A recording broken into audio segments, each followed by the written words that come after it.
नमस्कार, खबर फास्ट पर बड़े मुद्दे के साथ मैं हूं भविष्य त्यागी। हरियाणा विधानसभा के बजट सत्र के दौरान काफी गर्मा गर्मी रही थी। मनोहर सरकार के खिलाफ कांग्रेस का अविश्वास प्रस्ताव भी सदन में ध्वस्त हुआ था और कई विधायकों को सदन में अपनी बात रखने का वक्त नहीं मिल पाया था। किसान आंदोलन का असर सदन में दिखाई दिया था।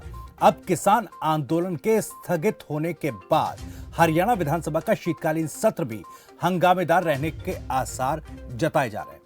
किसानों के आंदोलन के बाद अब विपक्ष भर्ती घोटाले, कानून व्यवस्था समेत कई मुद्दों को लेकर सदन में सवाल पूछेगा और इनको लेकर हंगामा भी हो सकता है। शीतकालीन सत्र कल यानी 17 दिसंबर से शुरू होगा। क्या कुछ खास इस सत्र में रहेगा, यही है आज का बड़ा मुद्दा।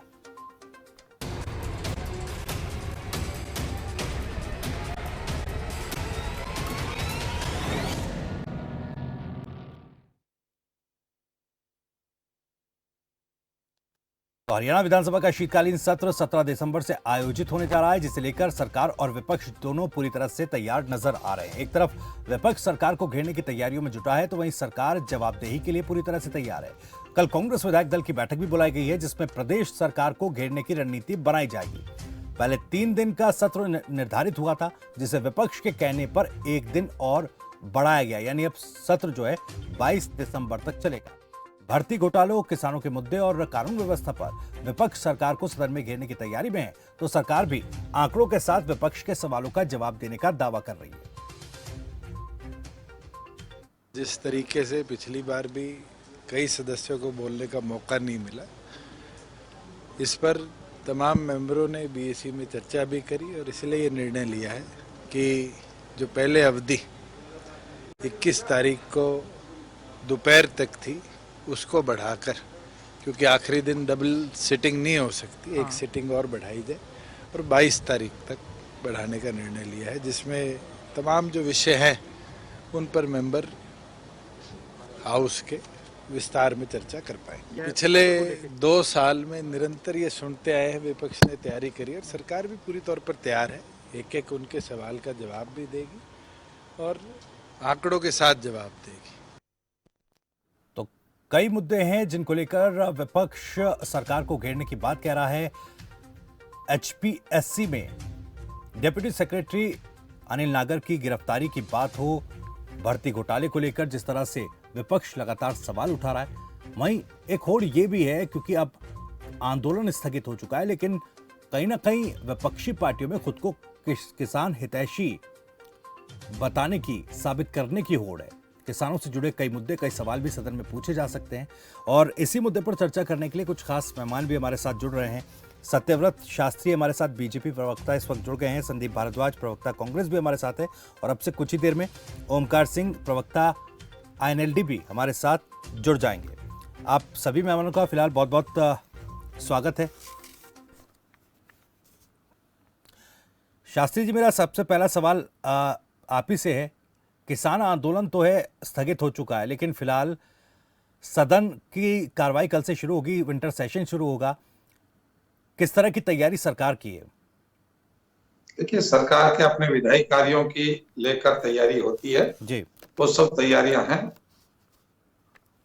और दूसरी संबंधित सदस्यों ने जो जो प्रश्न रखे हैं, मंत्री महोदय उनके जवाब देंगे और जिस प्रकार की वातावरण की और जो विषय उठाने की बात है वो भी बिल्कुल भी, क्योंकि सरकार के जो कार्य करने का तरीका है, कार्य प्रणाली के विषय में बड़ी पारदर्शी है, इसलिए प्रश्न कोई भी हो उनका उत्तर पूरी मर्यादा के साथ संविधान के दायरे के अंदर रहते हुए और जिस भी प्रकार की गतिविधियां पिछले सेशन से लेकर इस सेशन के बीच हुई है, सरकार ने किस ईमानदारी से, कितनी बड़ी भी ताकत हो, कितने बड़ा भी सिस्टम हो, उस पर हाथ डालने में कोई गुरेज नहीं रखा।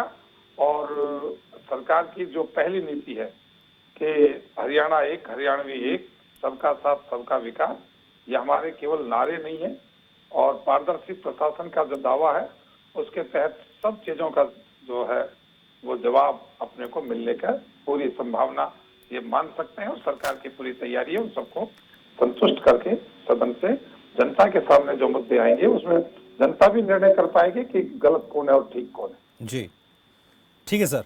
वापस लौटूंगा आपके पास। संजीव भारद्वाज जी भी हमारे साथ हैं। संजीव जी, सरकार तो ये दावा कर रही है कि भाई हम पूरी तरह से तैयार हैं और जो विपक्ष के सवाल होंगे आंकड़ों के साथ जवाब देंगे। दुष्यंत चौटाला कह रहे थे कि 2 साल से यही लगातार सुन रहे हैं कि भाई विपक्ष ने पूरी तैयारी कर ली है सरकार को घेरने की। इस बार क्या कुछ तैयारी है आपकी? के माध्यम से आपके श्रोताओं को बताऊं कि ऐसा कुछ नहीं है। जिस तरह से अब आप देखें नौकरियों की खरीद फरोख्त हो रही है, किसानों के साथ गवर्नमेंट का व्यवहार था और अभी उनके केसेस या उनकी मुआवजे की जो शहीद हुए हैं किसान, उनकी घोषणा कोई नहीं है।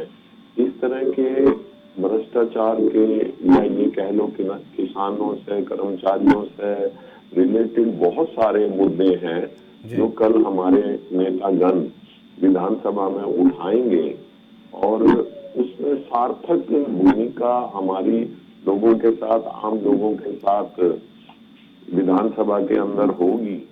और शास्त्री जी ने जिस तरह से बताया है कि भाई हम जवाब देते हैं और जनता भी सुनेगी, इस बात से मैं सहमत हूँ कि जनता भी इनके मुद्दों को, ये किस मुद्दे को किस तरह से जवाब देते हैं और कार्य प्रणाली के अंदर कितना इनकी करनी कथनी में फर्क है सरकार का, ये सारी बातें जनता के सामने मीडिया के माध्यम से, आपके माध्यम से डे टू डे की कोई छुपती तो है नहीं, तो सारी चीजें सामने आएंगी।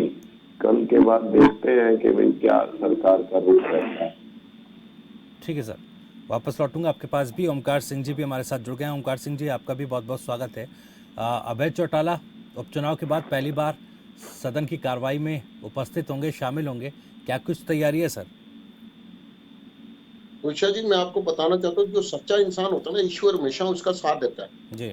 चौधरी अभय सिंह चौटाला जी ने जब इस्तीफा दिया था तो उन्होंने बोला था कि जब ये कृषि कानून खत्म हो जाएंगे तभी मैं सदन में प्रवेश करूंगा जी। और कुदरत की देखो करिश्मा, इनको कृषि कानून वापस भी लेने पड़े और प्रधानमंत्री जी को माफी भी मांगनी पड़ी जी। और अब मैं बताना चाहता हूँ, भाई अभय सिंह चौटाला जी ने 18 प्रश्नों के लिए किया था विधानसभा स्पीकर को, लेकिन उन्होंने सिर्फ एक तारांकित प्रश्न के लिए उनको ऑथराइज किया है। इतने प्रश्न है लेकिन ये सरकार चर्चा से भागती है और मैं बताना चाहूंगा 4 दिन का सेशन है जिसमें से 2 तो छुट्टियां हैं, बाकी 2 दिन रह गए। 2 दिन में से भी एक दिन देख लेना कांग्रेस वॉकआउट कर जाएगी किसी न किसी मुद्दे पर, एक दिन मुश्किल से बचेगा।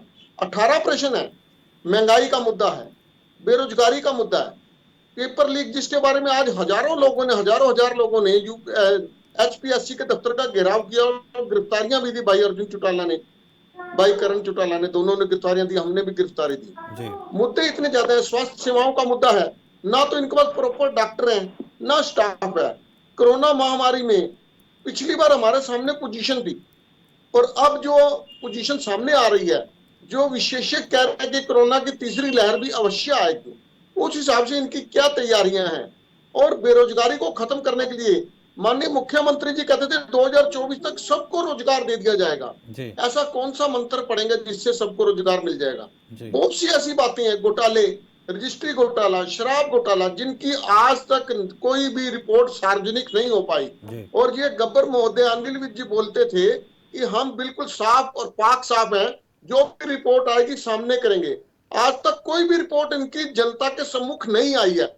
इस घोटाले में क्या कार्रवाई हुई जनता आज तक नहीं देख पाई है। सब जगह घोटाले हैं, कभी रजिस्ट्री घोटाला, कभी शराब घोटाला, कभी धान घोटाला, इतने बड़े बड़े घोटाले हो गए प्रदेश में, लेकिन सरकार हाथ पे हाथ धरे बैठी है। और सबसे बड़ी बात, ये मेरे भाई अपनी इस बात की भी तारीफ मानते हैं कि इन्होंने पेपर घोटाले में, पेपर लीक घोटाले में बंदों को गिरफ्तार कर लिया। अरे भाई सरकार है आपकी, आप गिरफ्तार भी नहीं करोगे तो क्या करोगे?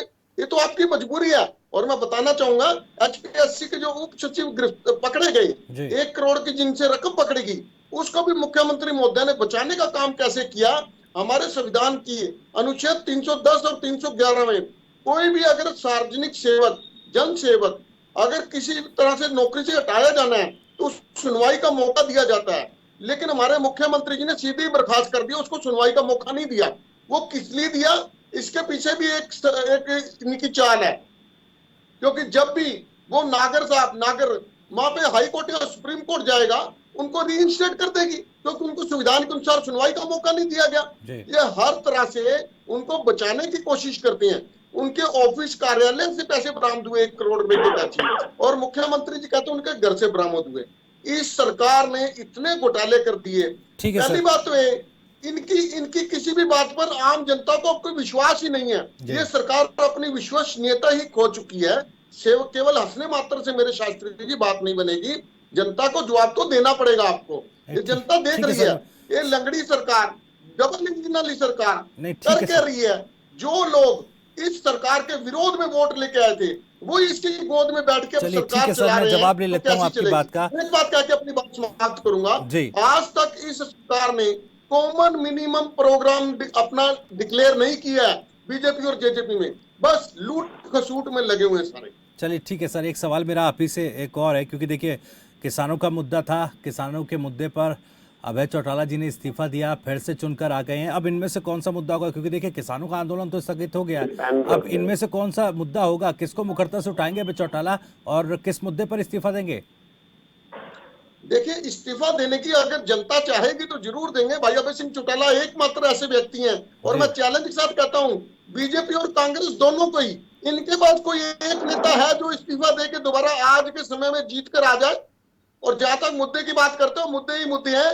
बेरोजगारी है, पेपर लीक है, महंगाई है, डीएपी खाद का मुद्दा है, स्वास्थ्य सेवाओं का मुद्दा है, कोरोना की तैयारी का मुद्दा है, सैकड़ों मुद्दे हैं।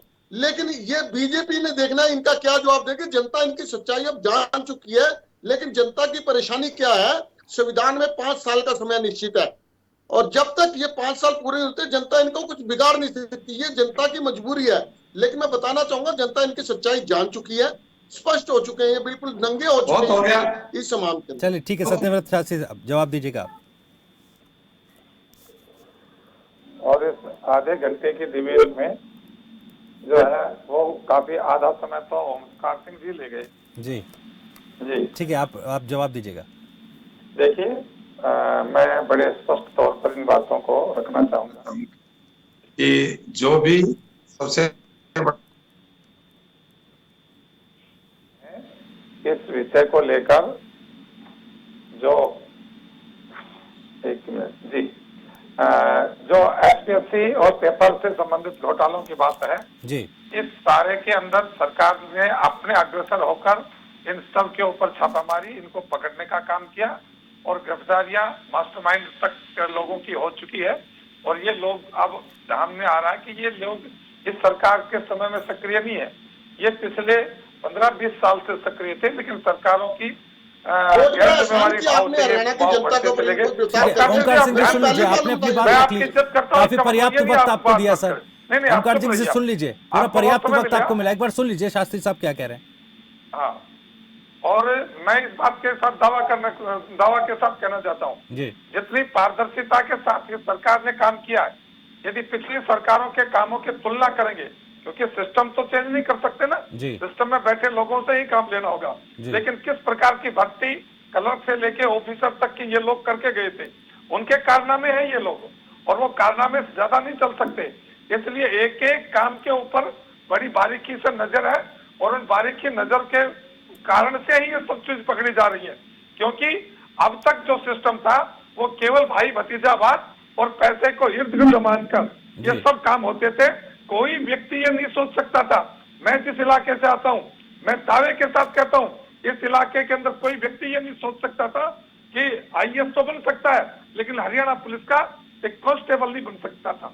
वो ये सरकार है जिसने एचसीएस से लेकर और डी ग्रुप की भर्ती तक पूरी ईमानदारी और पूरे हरियाणा के स्तर के ऊपर मेरिट के आधार पर और गरीब का भी ध्यान रखते हुए 5% उसको रिबेट देते हुए जो काम किया, आज तक की सरकारों के यह एक आईना दिखाने का काम किया कि सरकार यदि गरीब किसान के साथ है तो कैसे हो सकती है। इतनी बड़ी संख्या में जो सरकारी कर्मचारी लगे हैं, और उन कर्मचारियों को बिना खर्ची और पर्ची के लगाए, ये अपने आप में हरियाणा के इतिहास में रिकॉर्ड है। और कांग्रेसी जिनके बारे में आप बात कर रहे थे, और चौटाला साहब के बारे में बात कर रहे, सुप्रीम कोर्ट ने कितनी भर्तियां रद्द की है। रद्द करने का कारण क्या है? रद्द करने का कारण केवल एक है कि अनियमितताएं। ठीक है सर, आप पर्ची खर्ची का आरोप कांग्रेस पर लगाते रहे हैं, अब आधे आधे घंटे की प्रेस कॉन्फ्रेंस रोज कुमारी सैलजा कर रही हैं एंट्री भी आती है जी। इन तमाम प्रकार के, मैं आपसे ओमकार सिंह जी और संजीव जी बैठे हैं, मैं अपनी अपनी पार्टी से लोगों से ये कहें कि पूरे तंत्र के अंदर जितनी एचसीएस की भर्तियां पिछले 20 साल में हुई है उनका बायोडाटा और उनका एक एक आदमी का यदि खुलासा किया जाए तो अब वो विधानसभा के अंदर लेकर आए प्रस्ताव को, ताकि पिछले 20 साल में जो एचसीएस के अंदर भर्ती हुई है, और मैं तो 30 साल की गारंटी लेता हूँ, पिछले 30 साल का रिकॉर्ड निकाल ले, किस प्रकार से आईएएस ऑफिसर तत्कालीन सरकार के उच्च अहदों पर बैठे लोगों के परिजन जिस प्रकार से भर्ती हुई है, वो लोग आज ये कहते हैं कि 1-1 करोड़ की, हाँ पकड़ेगा 1 करोड़ रुपया, लेकिन बचाने का प्रयास नहीं, अपने तंत्र में भ्रष्ट लोगों को पकड़ने का काम इस सरकार की हिम्मत हुई है, आज से पहले ऐसा कभी नहीं हो पाया। ठीक है सर, संजीव जी कुछ कहना चाह रहे हैं, उनके पास मैं जाता हूं। संजीव जी देखिए, खर्ची पर्ची के आरोप लगते रहे आपकी सरकार पर, अब आधे आधे और 1-1 घंटे की प्रेस कॉन्फ्रेंस कुमारी सैलजा और रणदीप सुरजेवाला रोज कर रहे हैं, सूटकेस के कल्चर का आरोप जो है आप लोग लगा रहे हैं। माननीय सुप्रीम कोर्ट ने इनके बर्खास्त किया है सर, इनके भर्तियों की, संजीव जी जवाब दे रहा हूं उनके ऊपर जी। ठीक है सर, संजीव जी। देखिए, मैं अपने साथी सत्यव्रत जी के भाषण से या ये बातें बताने के लहजे से तो प्रभावित हूँ कि भाई किस तरह से मुद्दों को खर्ची पर्ची, कोई खर्ची पर्ची का मुद्दा या कोई भ्रष्टाचार के लिप्त। संजीव जी, आप ईमानदारी से एक वाक्य आप बोल दें कि जिसके सुप्रीम कोर्ट ने आपकी भर्तियों को रद्द क्यों किया है, आप इस पर एक टिप्पणी कर दें। सत्यव्रत जी, ठीक है सर, देखिए, आपको सबसे ज्यादा समय मिल रहा है, प्लीज आप मेरी बात सुन के जवाब दे दें। बीच में मैं आपके नहीं बोल रहा, मैं किसी के बीच में नहीं बोलता, चुपचाप सुनता हूँ, तो आप भी धैर्य का परिचय दें और चुप रहें और फिर बाद में जवाब दें। मैं ये कहना चाह रहा हूँ कि खर्ची पर्ची की बात करते हैं, क्या एक डिप्टी सेक्रेटरी की इतनी पावर्स हैं, इतनी औकात है कि वो अपने टेबल पे बैठ के 1.25 करोड़ रुपए ले रहा है? तो ये खर्ची पर्ची के ऊपर भी कोई बात आ गई है या नहीं आ गई, वो तो आपने ही पकड़ा है।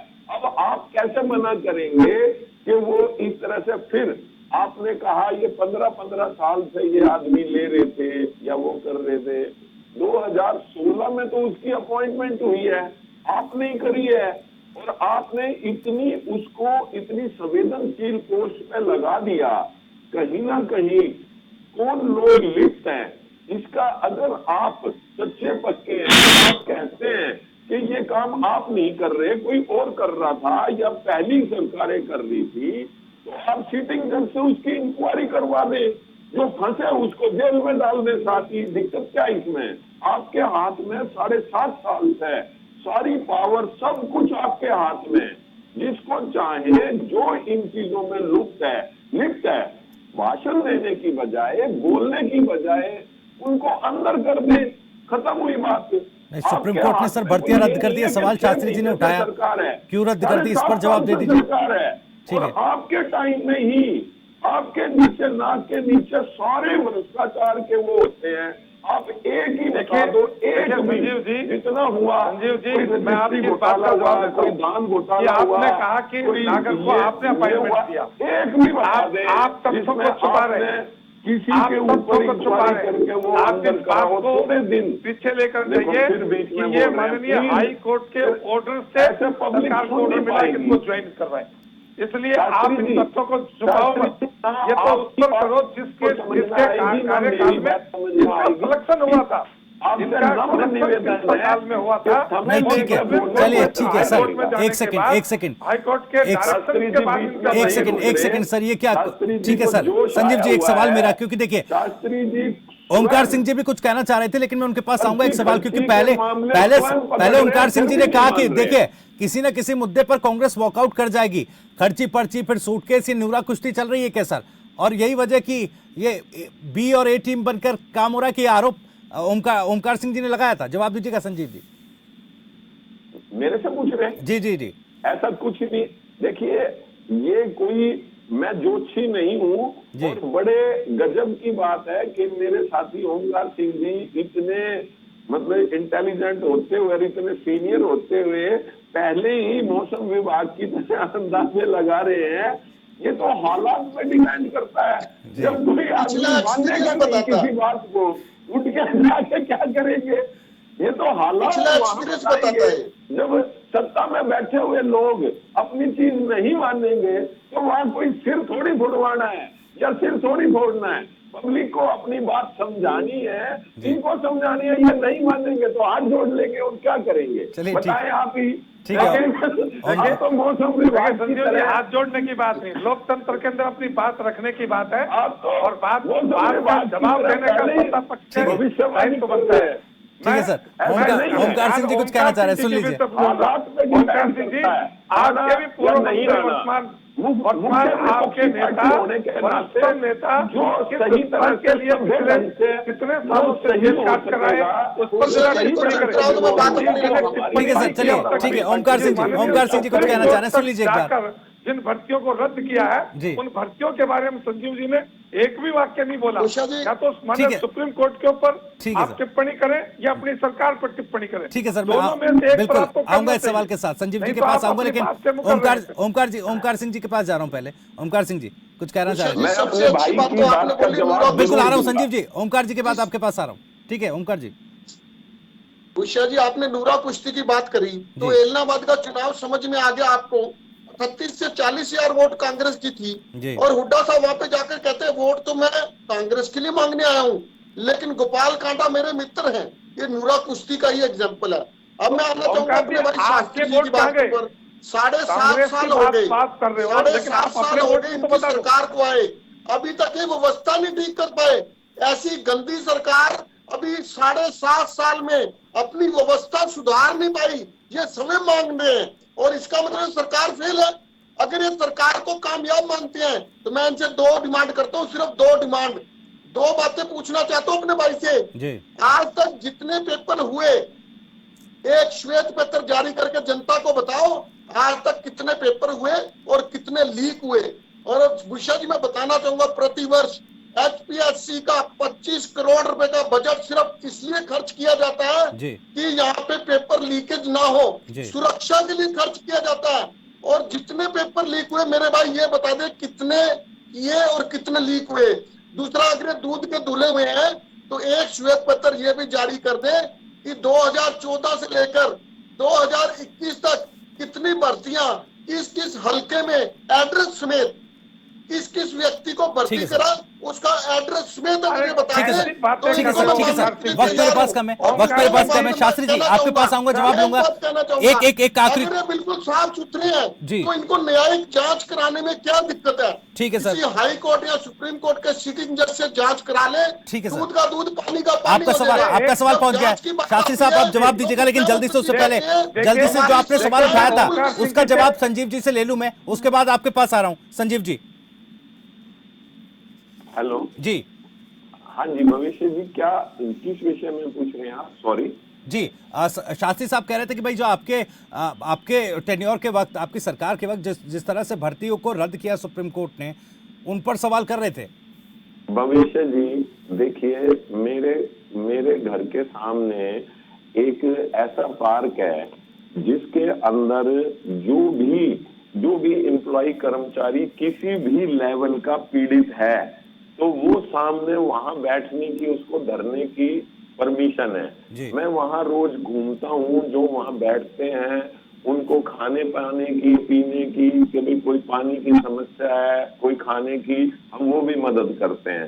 इनके 7 साल में वो टेंट बड़े ही हैं, उखड़े नहीं है, पहली बात। दूसरी बात, 7 साल के अंदर कोई भी भर्ती किसी भी तरह से, अभी आप देखिएगा कितनी रिटें इनके हर एक सिलेक्शन में। पहली बात तो मैं ओमकार जी की इस बात से तो सहमत हूँ कि कोई सिलेक्शन राजी खुशी इनका पूरा नहीं हुआ, वो बता दे। Paper leak. चलिए ठीक है सर, ठीक है सर, वक्त मेरे पास कम है, वक्त मेरे पास कम है, आपकी बात पहुंच गई है जी। शास्त्री जी 30 सेकंड है आपके पास सर, 30 सेकंड। मैं दोनों अपने प्रवक्ता साथियों से मैंने जो प्रश्न किए थे उस पर एक पर भी उत्तर नहीं आया जी। लेकिन मैं फिर दोहराना चाहता हूँ कि ओमकार सिंह जी, आपने प्रश्न का उत्तर नहीं दिया कि आपके मुख्यमंत्री क्यों जेल में गए, लेकिन आपने प्रश्न किया तो ये तो बहुत हल्की बात है। जितने भी कर्मचारी लगे हैं उन सबके डिपार्टमेंटों में एड्रेस है और कहीं से भी आप ले सकते हैं, इसलिए इसके लिए पत्र जारी करने की आवश्यकता नहीं है। ठीक है सर, ठीक है, चलिए वक्त सब जगह है। ठीक है सर, वक्त मेरे पास खत्म हो रहा है। आप सभी को माफी के साथ मैं रोकना यहाँ पर चाहूंगा। बहुत बहुत शुक्रिया सत्यव्रत शास्त्री साहब, संजीव भारद्वाज साहब और ओमकार सिंह जी, आपका भी बहुत बहुत शुक्रिया, आपने वक्त निकाला, इस डिबेट में जुड़े। तो फिलहाल कल से हरियाणा विधानसभा का शीतकालीन सत्र शुरू हो रहा है। विपक्ष के कई आरोप है, कई सवाल है और इन्हीं आरोपों और सवालों के साथ सत्र की कार्रवाई हंगामेदार होना लगभग तय है। इसी के साथ बड़ा मुद्दा में इतना ही। नमस्कार।